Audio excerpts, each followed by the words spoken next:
First part में ये देखा ना कि भाई ये कैसे आप वेरिएबल व्यू से क्रिएट करते हो column names and all that stuff. तो अब आप के पास वो शीट्स हैं हार्ड कॉपी प्रिंटेड जिनमें आपने लोगों से डेटा फिल करवाया। तो अब जैसे रिस्पोंडेंट नंबर 1, इसका वेट है फॉर एग्जांपल 58 किलोग्राम्स। अच्छा, ये गलत नोटेशन दिखा रहा है। वेट के साथ आप देखिए नॉमिनल का फोटो अटैच आ रहा है। Weight is not a nominal data, तो मैं वेट में मैंने स्केल कर दिया वापस जाके वेरिएबल व्यू में। Respondent ID will remain nominal क्योंकि वहां पे उसकी कोई वैल्यू नहीं है। नॉमिनल डेटा की कोई वैल्यू नहीं है यहाँ पे।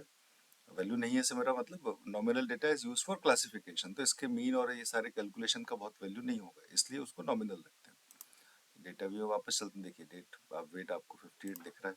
जेंडर इसका कर देते हैं female, female was 2 and will you recommend my product to your friends और योर कलीग्स, तो आपने कहा 5। हाँ बिल्कुल डेफिनेटली। तो आपके पास दूसरी शीट है नंबर 2, 71,300 ग्राम्स, लेकिन ये आपको ऑटोमेटिकली 71.30 आ गया। Gender is 1, recommendation is 4। अब आप अपने विंडो में जब एसपीएसएस देख रहे होंगे तो यहाँ पे एक आपको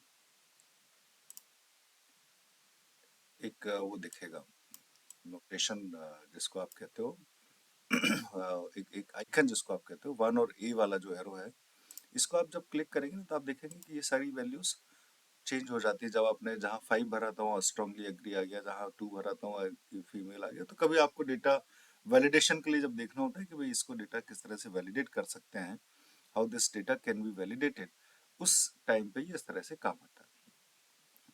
क्योंकि अगर आप यहाँ कुछ और भर दोगे, से फॉर एग्जाम्पल मैंने यहाँ भर दिया 6, respondent number 3, weight is 65, female, और मैंने यहाँ भर दिया 6। अब आप देखोगे कि जब 6 यहाँ फिल किया हुआ है, उस तरह से मैंने पूरा डेटा जब ये फिल किया हुआ है, तो यहाँ ऑटोमेटिकली मुझे दिख जाएगा कि यार ये सही कन्वर्ट नहीं हो रहा। तो I go back to the sheet, check, यार ये तो 6 गलती से टाइप हो गया, 5 टाइप करना था, आगे का एक की गलती से दब गया, 5 कर दिया, स्ट्रांगली एग्री इस तरह। तो this is also mechanic of data validation. Data validation आप इस तरह से फिर वापस कर दीजिए, आपका ये सारा जो कैलकुलेशन होगा that will be done on the values which are filled into the sheet. So this is how data entered into the Excel, into the SPSS file. फिर आप दूसरा मैकेनिक्स देखते हो कि हमारे पास तो सब एक्सेल फाइल है, हमने एक्सेल फाइल में डेटा डाउनलोड कर रखा है, एक्सेल फाइल में डेटा है हमारे पास, हम उसे इंपोर्ट करना चाहते हैं। ठीक है, तो let's do an Excel file.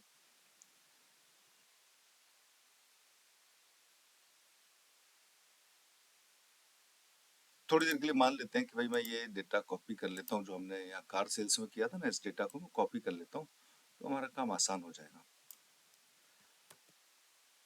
कि how did they imported this. तो मैंने ये डेटा यहाँ कॉपी कर लिया है, और इसी का एक डेटा मुझे ये भी चाहिए। 1 2 3 4 कॉलम्स के नेम भी चाहिए होंगे मुझे, 1 2 3 4 कॉलम्स के नेम भी कॉपी कर लेता हूँ। मैं यहाँ पेस्ट स्पेशल करूँगा, नहीं कर पाऊँगा I will simply copy them, फिर उसके बाद कंट्रोल एक्स करूँगा, फिर राइट क्लिक। फिर भी ठीक है, क्विकली मेरा काम हो रहा है अभी भी।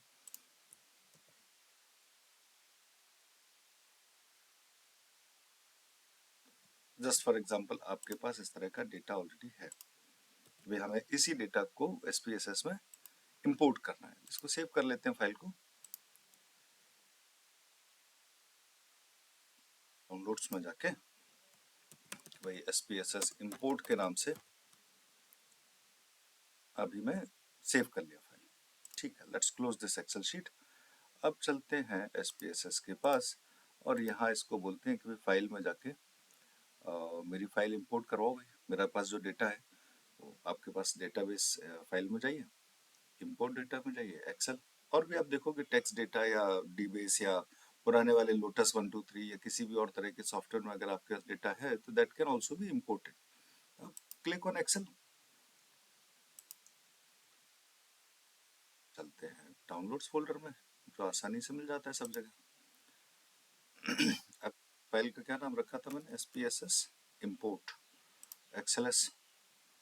अब इसके बाद थोड़ा सा आपको ये समझने की बात है, क्लिक ऑन ओपन। ये आपसे पूछ रहा है, देखिए शीट में A1 से लेके D7 तक आपका डेटा है, हमने लिमिटेड ही कॉपी किया था। या आपको लग रहा है कि आपकी रेंज ठीक नहीं है, तो ये रेंज आप यहाँ पे करेक्शन कर सकते हो। Read variable names from the first row of data. ये देखिए, ये इंपॉर्टेंट है, फर्स्ट रो ऑफ डेटा। अगर आपके फर्स्ट रो में वेरिएबल का नाम है तो वो वहां पे होना चाहिए। अगर नहीं है तो फिर आप कहीं और से लाके उसे इंपोर्ट करेंगे बाद में, है ना। Percentage of values that determine data type, तो 95 पर कि भाई ये नॉमिनल डेटा है या ये ऑर्डिनल डेटा है या ये स्ट्रिंग डेटा है, कौन से किससे वो डिटरमाइन करेगा। ये देखिए दिखा भी रहा है, क्यूरा is a string data, model is a string data, sales and resales is a scale data. Ignore hidden rows and column, हाँ अगर कोई डेटा मैंने हाइड कर रखा है तो उसको लाने की जरूरत नहीं। ये सारी चीजें मैंने सेटिंग से एक बार चेक कर ली है, उसके बाद I will click on okay. ये देखिए मैन्युफैक्चरर ऑटोमेटिकली ये नॉमिनल इसमें आ गया। जब आप डेटा व्यू में जाएंगे तो ये सारी चीजें ऑटोमेटिकली सही होकर आ गई, जैसे आपके एक्चुअल कार सेल्स वाले डेटाबेस में थी। देखिए ये मैन्युफैक्चरर नॉमिनल के साथ ए लगा हुआ है ना, विच इज स्ट्रिंग, की यहाँ पर टेक्स्ट वैल्यूज हैं। तो आप जब इस वाले नए फॉर्मेट में जाएंगे तो आपको यहाँ भी ये दिखाई देगा। So this is how we import the Excel data as well. फिर एक थर्ड टाइप ऑफ स्टूडेंट्स भी आते हैं कभी, जो कहते हैं कि साहब हमारे पास जो डेटा है वो गूगल शीट्स में है, हमने क्वेश्चनर से डेटा कलेक्ट किया, उसको इंपोर्ट करना है। तो हम नेक्स्ट वीडियो में ये भी देखते हैं कि गूगल शीट्स से डेटा कैसे इंपोर्ट करते हैं। गूगल शीट से डेटा इंपोर्ट करना, गूगल फॉर्म से डेटा इंपोर्ट करना थोड़ा सा और ट्रिकी है, उस पर भी बात करते हैं। ठीक है, will see you in next video. Thank you.